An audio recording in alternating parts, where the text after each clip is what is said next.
Khumalo! Khumalo! Khumalo!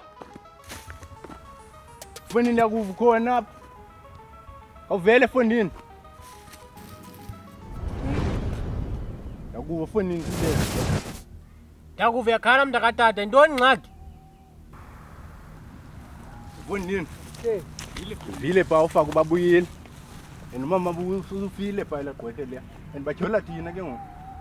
Andani noma siyithini le. Phofu mina bengicebisa mina ngelami basiye pha. Ke baqonda. Babonisa basingoba. Hlisa umoya mntakatata, hlisa umoya. Yabona into ethetha ngayo soyilungisa ngoku. Okay, hani yakuva futhi.